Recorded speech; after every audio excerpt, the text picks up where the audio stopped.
ஸ்ரீ குருப்யோ நமஹ. தெய்வத்தின் குரல் பக்கம் 84. கண்ணன் சொன்னான், கம்பனும் சொன்னான்.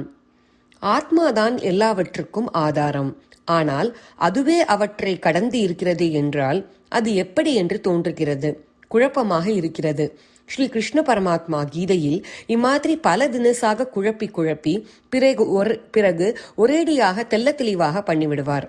நான் எல்லா பொருட்களிலும் இருக்கின்றேன், எல்லா பொருட்களும் என்னிடம் இருக்கின்றன என்று கீதையில் ஓரிடத்தில் ஸ்ரீ கிருஷ்ண பகவான் கூறுகிறார். எல்லா பொருட்களும் இவரிடம் இருக்கின்றன என்றால் இவர்தான் அவற்றுக்கெல்லாம் ஆதாரமான ஆத்மா என்றாகும். ஆனால் எல்லா பொருட்களிலும் இவர் இருக்கிறார் என்றால் அவைதான் இவருக்கு ஆதாரம் என்றாகுமே. இதில் எது சரி என்ற குழப்பம் ஏற்படலாம். சுவாமி அல்லது ஆத்மாவே எல்லாவற்றுக்கும் ஆதாரம் என்பதுதான் சரி. அவர் எல்லாவற்றிலும் இருக்கிறார் என்பதால் அவை இவரை தாங்குகின்றன என்று ஆகாது. இவரால் தான் அவற்றுக்கு உருவமும் உயிரும். இவர் இல்லாமல் அவை இல்லை. எனவே அவை இவருக்கு ஆதாரமல்ல. இவர்தான் சகலத்தையும் ஆட்டி படைப்பவர். இதை ஸ்ரீ கிருஷ்ணனே தெளிவாக சொல்கிறார். பொம்மலாட்ட பொம்மை மாதிரிதான் சகல பிராணிகளும். உள்ளே இருந்து ஈஸ்வரனே அவற்றை ஆட்டி வைத்துக் கொண்டிருக்கிறான். இப்படி குழப்பத்தை தெளிவு செய்கிற பகவான் அதே கீதையில் மறுபடியும் குழப்பம் செய்கிறார். எல்லா பொருட்களிலும் நான் இருக்கிறேன், எல்லா பொருட்களும் என்னிடம் உள்ளன என்று கூறுபவரே என்னிடத்தில் ஒரு பொருளும் இல்லை, நானும் ஒரு பொருளிலும் இல்லை என்கிறார். இங்கே ஆத்மா எல்லாவற்றையும் கடந்தது என்ற தத்துவம் பேசப்படுகிறது. இது என்ன குழப்புகிறாயே என்றால், நான் எல்லோருக்கும் விளங்குவதில்லை, அதுதான் என் யோகமாயை என்று ஒரு போடுகிறார். இது என்ன உபதேசம் வேண்டி கிடக்கிறது, ஒன்றும் புரியவில்லையே என்று தோன்றுகிறதா? நன்கு ஆலோசித்து பார்த்தால் குழப்பத்திற்கு தெளிவு காணலாம். நான் ஒருவனுக்கும் விளங்க மாட்டேன் என்று பகவான் சொல்லியிருந்தால் 1000 பேர் இருந்தால் 1000 பேருக்கும் விளங்க மாட்டேன் என்று அர்த்தமாகும். ஆனால் அப்படியின்றி நான் எல்லோருக்கும் விளங்க மாட்டேன் என்றால் 1000 பேரில் 999 பேருக்கும் விளங்காமல் இருந்தாலும் இருக்கலாம். ஆனால் ஒருவனுக்காவது விளங்குவேன் என்றுதான் பொருள். பகவான் எல்லாருக்கும் விளங்க மாட்டேன் என்றாரே இன்றி ஒருவனுக்கும் விளங்க மாட்டேன் என்று சொல்லவில்லை. அப்படியானால் அவரும் சிலருக்கு விளங்குகிறார் என்றாகிறது. அந்த சிலர் யார்? இவர் சொன்ன யோக மாயையால் பாதிக்கப்படாத ஞானிகள். நான் எல்லா பொருளிலும் இருக்கின்றேன், ஒரு பொருளும் என்னிடம் இல்லை என்று பகவான் முரண்பாடாக பேசியது போல தோன்றுவதற்கு இத்தகைய ஞானிகளை விளக்கம் தந்து தெளிவு செய்வார்கள். தெருவிலே ஒரு பூமாலை கிடக்கிறது. அரை இருட்டு. எவனோ அந்த பக்கம் வந்தவன் அதை மிதித்துவிட்டு ஐயோ பாம்பு பாம்பு என்று பயத்தால் கத்துகிறான். மாலையாக இருப்பதும் பாம்பாக இருப்பதும் ஒன்றுதான். இது மாலைதான் என்று தெரிந்தவுடன் அவனுக்கு பாம்பு இல்லை என்று தெரிந்து விடுகிறது. அதனால் முதலில் பாம்புக்கு ஆதாரமாக இருந்தது என்ன? மாலைதான்.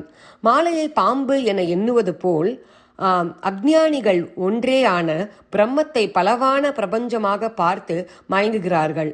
இந்த பிரபஞ்சத்துக்கு ஆதாரம் பிரம்மம்தான். இந்த பிரபஞ்சத்துக்குள் நான் இருக்கின்றேன், பிரபஞ்சம் என்னிடத்தில் இருக்கிறது என்று சொன்னால் என்ன அர்த்தம்? மாலைக்குள் தான் பாம்பு இருக்கிறது, பாம்புக்குள் தான் மாலை இருக்கிறது என்பது எப்படியோ அப்படிதான். இரண்டும் உண்மைதானே?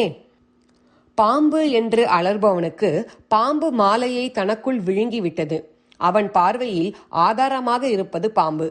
அஞ்ஞானம் நீங்கி இது மாலைதான் என்று உணர்ந்து கொண்டவனுக்கு மாலை பாம்பை தன்னுள் மறைத்து விடுகிறது. மாலைதான் ஆதாரமாக தெரிகிறது. மாலையினால் மூடப்பட்டவன் பிரபஞ்சத்தை சத்தியம் என்று பார்த்தாலும் வாஸ்தவத்தில் பிரபஞ்சத்துக்கு ஆதாரமாக இருந்து தாங்குபவன் ஈஸ்வரனேதான். பிரபஞ்ச தோற்றத்தை ஞானத்தினால் விளக்கியவனுக்கு ஈஸ்வரனே எல்லாமாய் தானுமாய் தோன்றுகிறான். ஈஸ்வரனை தவிர வெறும் தோற்றமாக கூட பிரபஞ்சம் என்று எதுவுமே ஞானியின் நிர்விகல்ப சமாதியில் தெரியாது. பிரபஞ்சம் என்றே ஒன்று இல்லாத போது அது ஈஸ்வரனிடத்தில் இருப்பதாகவோ அல்லது ஈஸ்வரன் அதனிடத்தில் இருப்பதாகவோ சொல்வது அபத்தம்தானே. அஞ்ஞான தசையில் உடம்பு, பிராணன், மனசு, அறிவு என்றெல்லாம் தெரிகின்றன. ஞானம் வந்தால் ஆத்மானந்தம் ஸ்புரிக்கிற போது இது எல்லாவற்றையும் கடந்துதான் அந்த நிலை வருகிறது. இதனால்தான் ஸ்ரீ கிருஷ்ண பகவான் முடிவான ஞான நிலையில் நின்று என்னிடத்திலும் பொருட்கள் இல்லை, நானும் பொருட்களிடத்தில் இல்லை என்று கூறிவிட்டார். எவனோ அஞ்ஞானி மாலையை பாம்பாக நினைத்தான் என்பதால் உண்மையிலேயே ஒரு பாம்பு மாலைக்குள் இருந்ததாகவோ அல்லது பாம்புக்குள் மாலை இருந்ததாகவோ சொல்லலாமா? கம்பர் சுந்தரகாண்டத்தில் இதைத்தான் சொல்லியிருக்கிறார். அலங்களில் தோன்றும் பொய்மை அரவு என பூதம் மைந்தும் விளங்கிய விகாரப் பாட்டின் வேறுபாடுற்ற வீக்கம் கலங்குவதெவரை கண்டால் அவர் என்பர் கைவிலேந்தி இலங்கையில் பொருதாரன்றே மறைகளுக்கு கிருதியாவார். அலங்கல் என்றால் மாலை, அரவு என்றால் பாம்பு. அலங்கலில் தோன்றும் பொய்மை அரவு, மாலையில் தோன்றும் பாம்பு என்ற பொய்யான எண்ணம். இதுபோல பஞ்சபூதங்கள் ஒன்று சேர்ந்து பொய்யான பிரபஞ்சம் என்ற வீக்கமாகி மயக்குகிறதே, அது யாரை கண்டால் விலகிப் போய் மாலையான ஈஸ்வரன் மட்டும் தெரியுமோ அந்த மாயா நாசகனான பரமாத்மாதான் ராமச்சந்திரமூர்த்தி என்கிறார். நம்மாழ்வாரை பற்றி சடகோபரந்தாதி பாடின பரம வைஸ்வரரான கம்பர் பரமாத்மா ஸ்வரூபத்தை இப்படி ஸ்வச்சமான அத்வைத்த பாஷையில் சொல்கிறார். ஸ்ரீ குருப்யோ நமஹ.